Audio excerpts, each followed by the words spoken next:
Mesdames et messieurs, bonsoir et bienvenue à cette émission de On s'en parle, première émission de l'année 2013. Alors, permettez-moi, au nom de ces communautaires Abitibi-Ouest, au nom de Radium Multimédia et en mon nom personnel, de vous souhaiter une belle et bonne année 2013. La seule chose que l'on souhaite à tout le monde, c'est la santé. Quand on a la santé, tout le reste va.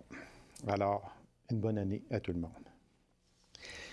Il a toujours été un rouage important au sein du Parti québécois, mais depuis septembre dernier, il occupe des fonctions de haute importance dans le cabinet Marois. Vice-premier ministre, ministre de l'Agriculture, des Pêcheries et de l'Alimentation et ministre responsable de l'Abitibi-Témiscamingue et, tout naturellement, député du comté d'Abitibi-Ouest pour le Parti québécois. Mesdames et messieurs, M. François Gendron. Monsieur Gendron, bonsoir. Bonsoir, M. Lacasse.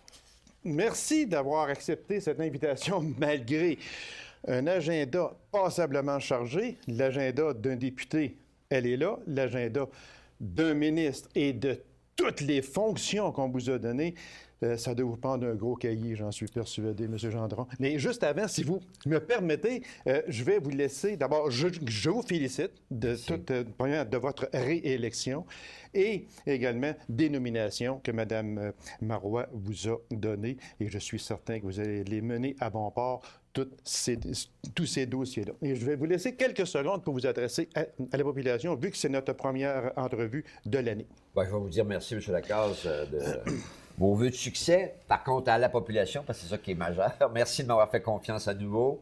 Je le reconnais, je l'apprécie. Est-ce que je suis heureux dans mes fonctions? La réponse est oui. Est-ce que c'est exigeant? Oui. Par contre, pour les vœux, puis c'est la première occasion et on m'indique que cette émission va passer au début de l'année 2013. Je vous souhaite une bonne année. Et comme ça a été dit, là, une bonne année, là, c'est pas, faut pas que ça soit une espèce de ritournelle, là.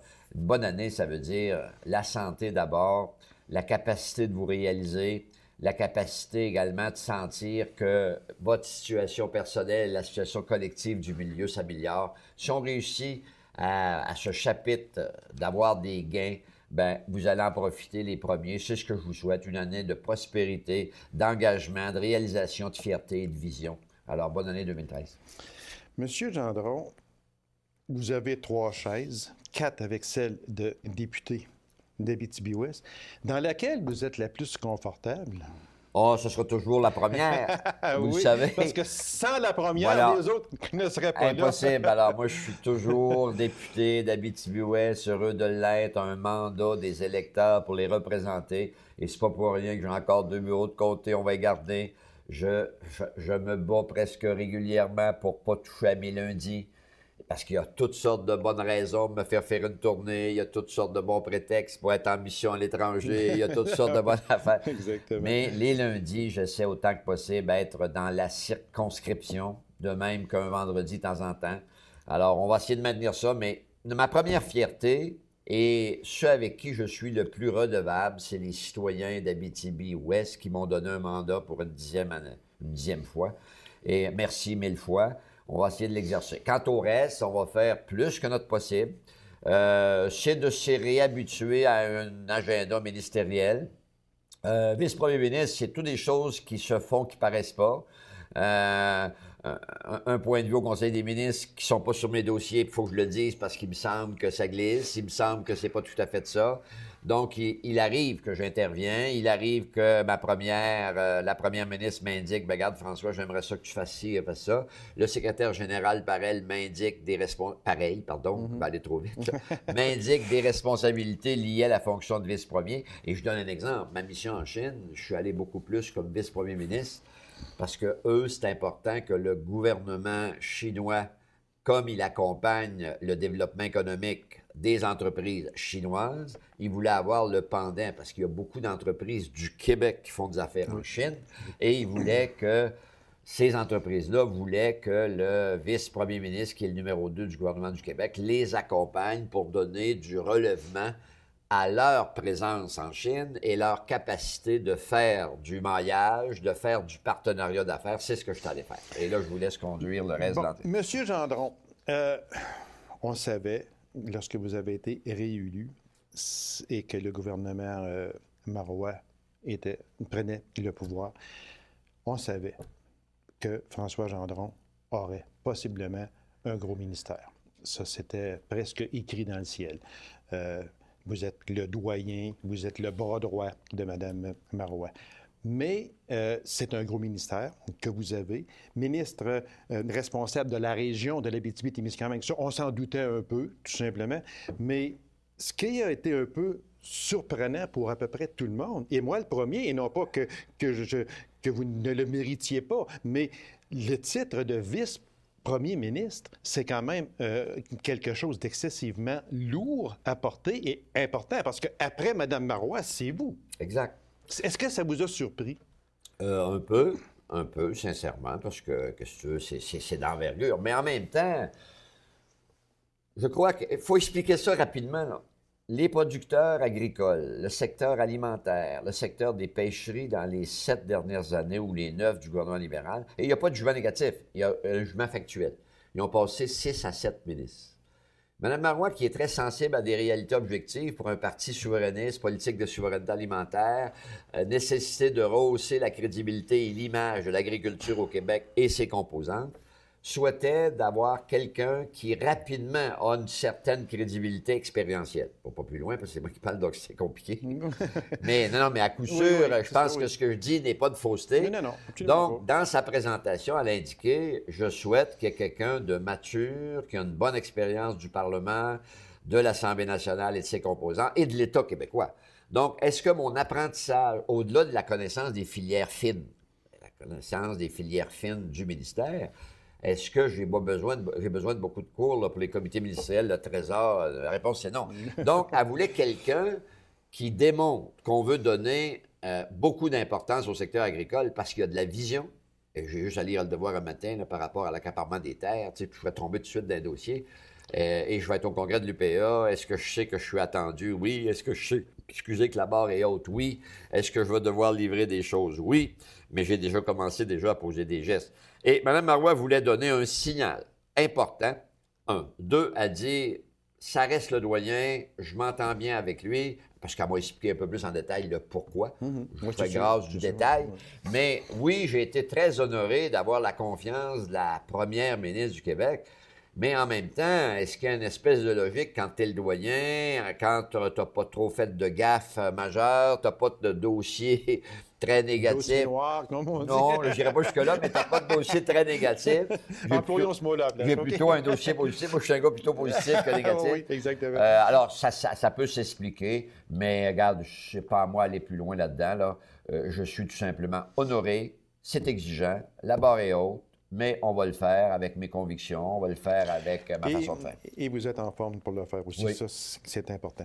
Monsieur Gendron, comme ministre de l'Agriculture, si on parlait des grands dossiers, les dossiers prioritaires à traiter, on va y aller avec tout le Québec et après, on prendra la région de l'Abitibi-Témiscamingue. Mais au Québec, quels sont les grands dossiers, les grandes priorités pour vous comme ministre? Ah, bien, vous avez raison, mais en gros, la première grande priorité, c'était d'éliminer une mesure qui a été pourfendue, décriée avec raison, que moi-même j'ai manifesté avec les concernés, c'est-à-dire la mesure d'efficacité de 25 %. On ne peut pas demander à M. Lacasse, par exemple, tu es producteur agricole, on te demande de faire un effort à 5-6 endroits dans les programmes spécifiques agri-vert, ainsi de suite. C'est pas important, je n'ai pas envie de tout les nommer. Puis après qu'on a tout fait ça, on dit, peux-tu rajouter un autre effort de plus 25 % Et là, tu me réponds, je ne peux pas capable de la rencontrer là, parce que ça fait 5-6 fois que tu me demandes des efforts par programme.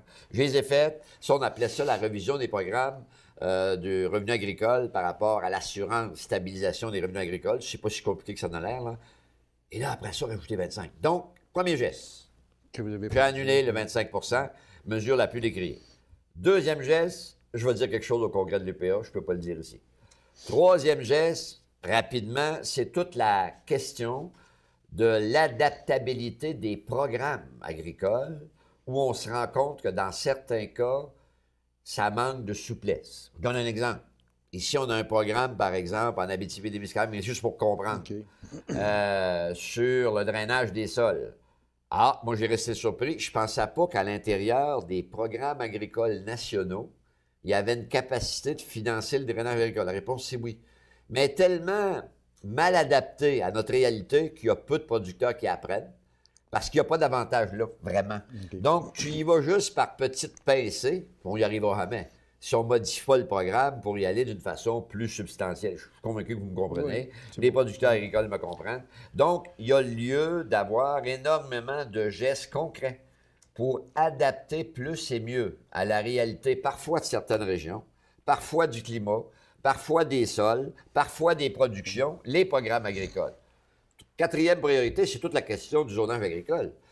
Autant la pression est excessive dans les grands centres pour resserrer, parce qu'il y a trop de terres agricoles qui glissent, là où la pression est la plus forte, c'est-à-dire autour des grands périmètres urbains, autant en région, il faudrait faire l'inverse, il faudrait ouvrir. Oui. Pas ouvrir les vannes, c'est pas ça que je vais dire, mais avoir une mécanique beaucoup plus souple pour adapter. Parce qu'ici, là, moi, je ne peux pas plus entendre le discours « occupation dynamique du territoire » si tu n'as pas la capacité, de temps en temps, de l'habiter.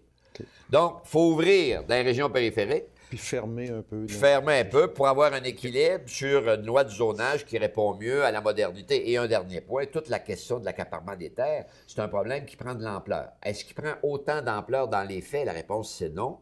Mais c'est pas quand le train va être passé qu'il faut corriger l'affaire. Là, on se rend compte que nos législations sont pas assez fermées pour empêcher de l'accaparement. Moi, qu'un Chinois veuille être propriétaire d'une terre ou deux, puis qu'il fasse de l'agriculture avec, il n'y a pas de trouble. OK. Mais qu'un Chinois veuille acheter 100 terres, 200 terres, pour faire je ne sais trop quoi, puis enlever le patrimoine, ça m'inquiète et il faut que je empêche ça. Je m'adresse au ministre responsable de l'Abitibi-Témiscamingue, M. Gendron. Il y a des gros dossiers. Il y a des dossiers qui s'avèrent prioritaires chez nous. On va en prendre juste quelques-uns, si vous me permettez. Puis, je vais vous demander quels seront les gestes futurs posés par le ministre responsable de l'Abitibi-Témiscamingue. Premièrement, le gros dossier qu'on entend depuis 2008, puis il n'y a pas encore une pelletée de terre qui a encore été, et vous me voyez venir. Je suis sûr que j'allais parler de la prison d'Avoine. Je suis à peu près certain que c'est ça, puis M. Chérubin dirait pareil. Oui. Aussi, probablement. Et il a raison en plus. Ce dossier-là, j'ai ici, M. Gendron, des choses ici que vous dites que vous allez mettre de la pression. Oui. Lorsque vous étiez dans l'opposition, vous avez dit que moi, je vais continuer à mettre de la pression. Maintenant, vous êtes ministre. Maintenant, vous êtes collé sur le Conseil du Trésor, collé sur le ministre des Finances, etc. Ce dossier-là, il est rendu où? Va-t-il aboutir un jour? Ce dossier-là, je vais tout faire pour qu'il aboutisse parce qu'il est requis, il est nécessaire. On ne peut pas dire un dossier prioritaire quand on est dans l'opposition, puis on arrive au pouvoir, puis il ne l'est plus. Il ne l'est plus, c'est ça, exactement. Non, mais ça, vous n'avez pas, autrement dit, vous n'avez pas d'inquiétude à cet égard-là. Le dossier va demeurer le premier dossier majeur à réaliser. Et là, je pourrais faire 20 000 phrases dans le même sens. Je ne les ferai pas. Mais est-ce que je ne tiendrai plus compte de la situation budgétaire? Je ne tiendrai plus compte des coûts de dépassement? Je ne tiendrai plus compte de la collusion, de la corruption dans certains dossiers parce qu'il y a eu on appelle ça une audite. C'est un terme très positif pour dire qu'il faut regarder les folies parce qu'il y en a eu. Il faut regarder que dans certains dossiers, regarde, on a un exemple, l'oncologie, là. Puis j'ai entendu l'ancien ministre régional. Non, c'est pas loin, c'est Abitibi-Témiscamingue. Ben, je vais dire oui, OK. Puis c'est majeur parce que c'est la seule région où il n'y a pas de traitement oncologique. On est obligé d'envoyer ça dans l'Outaouais. Oui. Bon, je ne veux pas faire, comment on appelle ça, s'essuyer les pieds sur mon ancien collègue Pierre, que je respecte, là. Mais quand Pierre dit « Nous, on a fait ce qu'on va faire », il a oublié de finir sa phrase. On a fait ce qu'on avait à faire pour le faire monter, mais il n'est pas dans le plan financier. Il n'est pas figuré à aucun endroit. Il n'est pas budgétisé. Ah bon? Alors, moi, je ne peux pas faire semblant que je ne le sais pas quand j'arrive au pouvoir, là. Quand un dossier n'est pas budgétisé, on a un méchant problème. Oui. S'il y en a un, il n'y a pas de trouble, M. Lacasse. Mais s'il y en a des centaines et des centaines de dossiers qui ont été annoncés, puis il n'y a pas une scène de prévu parce qu'ils ne sont pas budgétisés, ça a un impact chez les finances publiques. Sûrement. Le plus gros drame, c'est pas tellement la prison d'Amos, à un moment donné, c'est la décote du Québec. Parce que là, il n'y aura plus de prison, puis il n'y aura plus de ci, puis il n'y aura plus de PFT à Macamic, puis il n'y aura plus de ci si on a une décote. Okay. Donc, la première règle, je ne veux pas de décote financière, boursière. Donc, les équilibres. Mais là, revenons en prison. La prison, là, c'est requis, c'est nécessaire. François Gendron dit, on va me passer sur le corps pour ne pas faire ce dossier-là. Donc, Parce on va le faire. qu'il était à 111 millions, mais il ne veut pas dire qu'aujourd'hui, il ne sortira pas à 140 ou à 130 Il n'est plus à 111 millions, ça fait un bout de temps. millions, ça c'est sûr. Malgré qu'on voit une grosse pancarte, mais là, il faudra aller changer les chiffres dessus. Bien là, laisse plus tellement. Moi, je suis tanné de voir la pancarte. Je vais avoir un chantier. Et voilà, exactement. Un autre gros dossier, dans votre comté, M. Gendron, c'est le réaménagement du centre hospitalier de Macamic, réaménagement intérieur. Priorité numéro 1 de l'Abitibi. C'est priorité. Priorité numéro 1 de l'Agence de la santé. Vous êtes au courant comment ça marche. Oui. L'Agence a plusieurs demandes. Oui. Parce que Amos veut faire la même chose avec l'urgence. Urgent. Alors, je reviens à l'oncologie. Urgent. Val-d'Or, un dossier urgent. L'hôpital de Ville-Marie. Comment on appelle ça là, quand on se fait opérer? Le bloc opératoire. Urgent. Eh bien, écoutez, il y en a plusieurs. La desserte ambulancière, pensez-vous que c'est pas urgent? Donc, si on additionne l'ensemble des dossiers, il faut faire le 1, le 2, le 3, le 4, le 5, le 6. Il faut les ranger. Il faut les mettre dans le budget du Trésor et de l'État général du Québec. Et là, vous me posez la question sur Macamic. Macamic est le dossier prioritaire poussé par l'Agence. J'ai dit en campagne électorale que j'avais 2 dossiers majeurs en santé, 2 dossiers majeurs en santé dans le comté d'Abitibi-Ouest. C'est la réfection de l'urgence à Amos et c'est ce qu'on vient de discuter à Macamic. Un peu plus de considération pour les personnes du 3e âge en phase que vous connaissez, que je ne vais pas développer. Avoir un peu plus là, de capacité d'être respectés dans leur intégrité, puis leur individualité et leur intimité, parce que c'est ça qu'il s'agit. Exactement. Il faut refaire les chambres. Des chambres à 3 à 4 là, dans le réseau hospitalier, c'est dépassé. C'est dépassé. Et très vitement, M. Gendron, avec 2 autres dossiers qui concernent Amos, aéroport d'Amos, que l'on entend parler depuis plusieurs années, Théâtre des Esquerres, et aussi, on peut parler du complexe sportif, très vite. Bien, très vite, c'est la même chose. Êtes-vous au courant, M. Lacasse, que tous ces programmes-là, là, sauf Théâtre, c'est réglé. Là. Théâtre des Esquerres, c'est cané, c'est réglé, les budgets, ça, c'est réglé. Il est dans les budgets. Ça va? Donc, les 2 autres, c'est dans le programme infrastructure, le PQIM, Programme Infrastructure Québec Municipalité. Si le fédéral ne renouvelle pas l'entente avec notre argent qu'ils ont, le 1er avril, là, il n'y a plus de programme Infrastructure Canada-Québec. Faut ou on le renouvelle ou il n'y en a plus. S'il n'y en a plus, j'ai un problème parce que je ne peux pas faire avec la moitié de mon budget puis être aussi exigeant que si j'avais 100 de mon budget. Ça, il faut que le monde comprenne ça. Donc là, on est d'accord dans ce système-là. Puis tant qu'on sera dans ce système-là, bien, ça nous prend du fric, du fédéral. Il faut que le fric nous accompagne. Là, je pourrais donner un exemple. Regardez, comme des agricultures. Il y a eu une sécheresse cette année au Témiscamingue, là. Mais le ministre, M. Ritz, fédéral-provincial, lui a mis une ligne. Puis il a dit, du côté de la ligne, en Ontario, là, ça a chauffé. Ça a chauffé. Mais de l'autre côté de la ligne, il n'y a pas eu de sécheresse. Chez nous, alors, on a eu de l'eau en masse. Ouais, quand on va être dans les folies comme ça, là, ça va être compliqué. Monsieur Gendron, vous avez déjà fait de virulentes critiques à l'égard de l'ex-ministre de l'Agriculture, M. Corbeil, sur son insensibilité à l'égard des problèmes des agriculteurs de la région. Moi, si je vous demandais quel geste comme ministre vous allez poser que votre prédécesseur n'a pas posé. Premier geste, annuler la mesure d'efficacité. Je l'ai posé. C'est fait. En 2013, j'ai retourné 20 millions dans les poches des agriculteurs, dont 9 pour l'industrie porcine qui est en difficulté. Premier geste. Deuxième geste, j'ai devancé les versements des montants prévus par l'ASRA pour essayer de passer plus rapidement avec la crise. Troisièmement, j'ai priorisé un dossier prioritaire, je vous l'ai dit tantôt, ça me prend plaisir d'en parler un peu plus, qui est urgent de drainer davantage nos sols, parce qu'en Abitibi-Témiscamingue, la région où le niveau de drainage est le plus faible, c'est chez nous.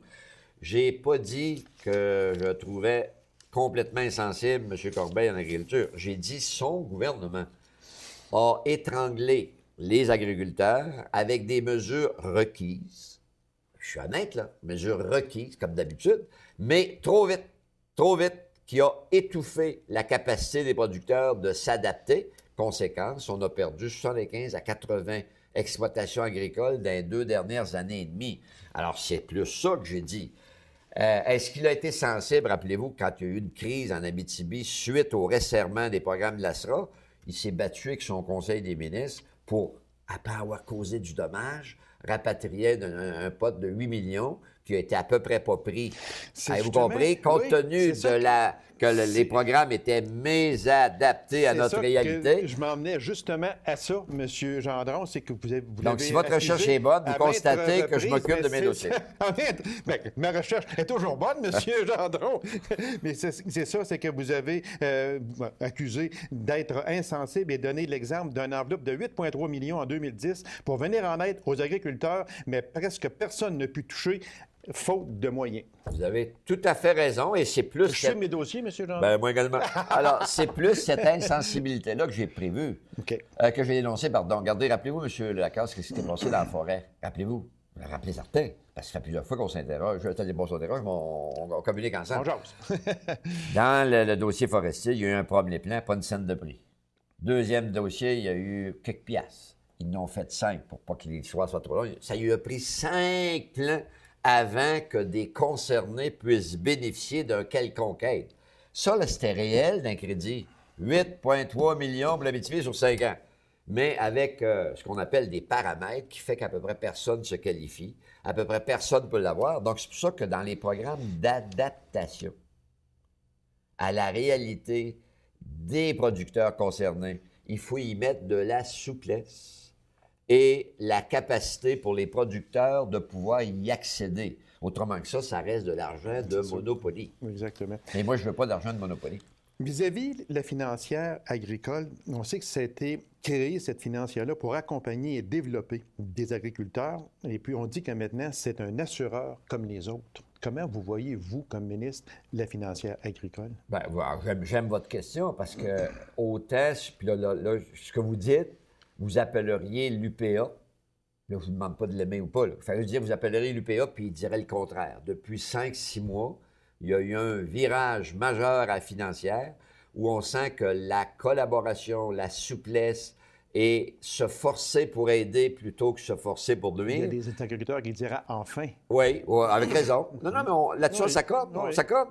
Moi encore, j'étais avec monsieur le président de l'UPA et le président régional. Oui, non, mais parfois le national, parfois le régional. Ici, oui, mais les deux disaient exactement la même chose. Le climat s'est beaucoup amélioré. On sent une étroite collaboration, ce qu'on n'a pas senti depuis plusieurs années. Bien, tant mieux. C'est pour ça, la financière. La financière est là pour accompagner, avoir des programmes de souplesse qui permettent de qualifier le plus grand nombre plutôt que d'éliminer le plus grand nombre.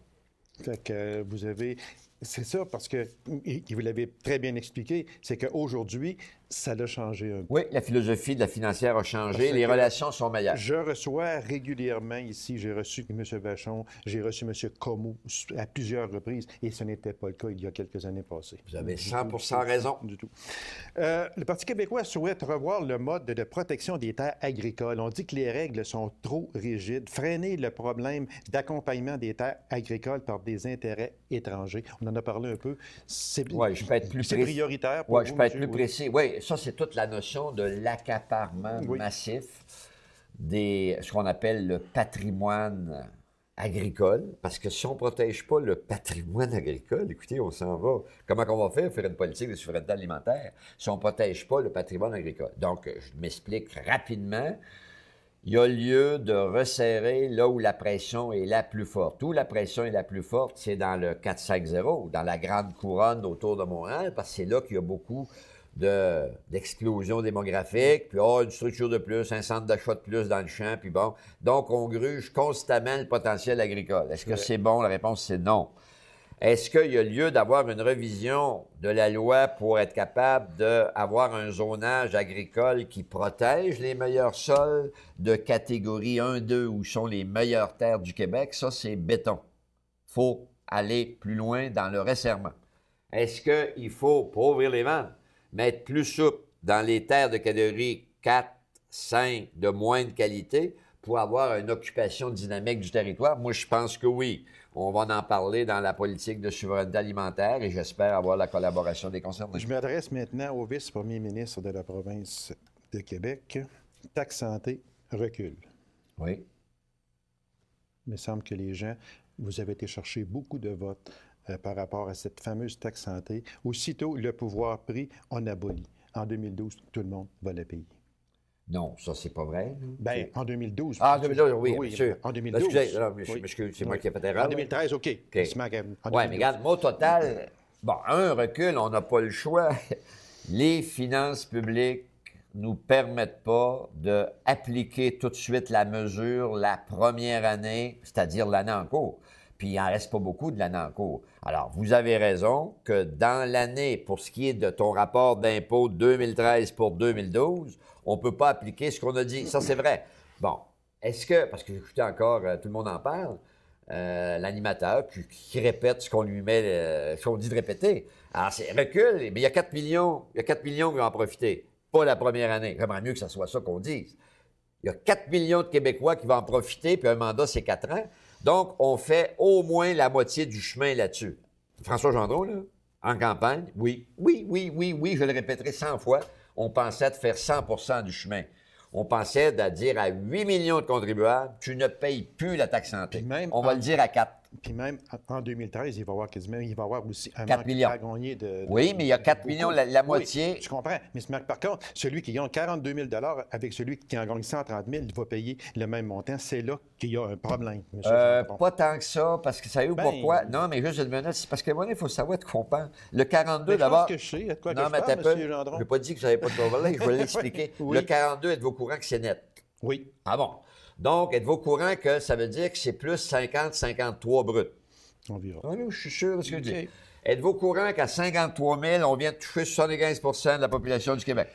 Oui, mais il reste quand même. Un début, là. Oui, Là, mais- je veux que. Quand moi, je touche 75 de la population du Québec, est-ce que j'ai le droit de dire qu'il y a 4 millions de Québécois qui vont avoir Ben, un non-paiement moi, de la j'ai le taxe droit- santé? La réponse, c'est J'ai le oui. droit de dire, M. Gendron, qu'en campagne électorale, Oui. votre chef a fait des engagements extraordinaires, mais sans probablement ne pas savoir exactement dans quoi elle s'engageait. Aujourd'hui, elle voit dans quoi elle s'est engagée et elle n'est pas capable de respecter. On a la preuve avec la taxe santé, on a la preuve avec l'augmentation Hydro-Québec qui va arriver, bloc patrimonial, on n'était pas supposé y toucher. Les minières, les redevances, tout le monde attend après ça. Dans le budget, il n'y en est même pas question de ça. Les garderies, annulation de la on a hausse fait des ce qu'on a droits fait. de scolarité qui va faire 904 millions de moins. Vous êtes au courant aussi bien que moi qu'il y a tellement de choses qui ont été du reculon depuis que vous êtes au pouvoir, que les gens se demandent. Parce que le taux de satisfaction au dernier sondage du gouvernement Marois est à 57 6 personnes sur 10 qui n'est pas satisfait du gouvernement Marois. À 57 et c'est un M. taux Charest extraordinaire. était à 70 lui. Fait que c'est pas loin. D'insatisfaction. D'insatisfaction. Ouais, mais c'est Oui, pas pareil. oui, d'insatisfaction et vous êtes à 57 Oui. actuellement. Oui, mais regarde, là-dessus, on va se donner raison, mais regardez, je viens de vous entendre encore, là. Beaucoup de promesses qu'on n'a pas pu donner. C'est faux. La liste est beaucoup plus longue. Je regardais encore hier, à tout le monde en parle, c'était hier. Donc, j'enregistre le lendemain. Oui, mais c'est ça. Là, nous autres, Moi, il je faut vous ferai la dire liste, là. Que l'émission passe le 9 Ouais. janvier. Moi, je vous ferai Nous autres, on enregistre au mois de décembre. Oui, mais moi, je ferai la liste de tout ce qu'on a accompli. Le monde tombera en bas de leur chaise. Mais est-ce qu'il y a 2-3 mesures? là- Pas parce qu'elle ne savait pas. Je suis obligé de vous arrêter, M. pas déjà? Gendron. Ben oui, parce que Mais le pas temps pour la est fini. fin. On me fait des gros signes. Là. Ça a pas de bon sens. Va falloir revenir. Je vais vous réinviter. Puis je vous remercie beaucoup, M. Gendron, plaisir. parce que je sais que vous avez un agenda excessivement chargé et vous m'avez promis de toujours prendre le temps de venir me voir. Et ça, je suis très heureux de ça. Puis vous êtes un homme de parole. Je vais garder la même attitude, mais au nom des électeurs. Les électeurs ont le droit de savoir, on a le droit de multiplier les occasions d'échange avec eux pour leur donner le plus d'informations possible. Exactement, parce que c'est une émission d'information. Merci. Merci beaucoup, M. Gendron, et je vous souhaite encore une fois une très, très bonne année. On va se revoir en 2013, j'en suis persuadé. Moi également, merci. Merci beaucoup, M. Gendron. Alors, mesdames et messieurs, merci d'avoir été là. On se donne rendez-vous à une autre émission de On s'en parle. Au revoir et bonne semaine.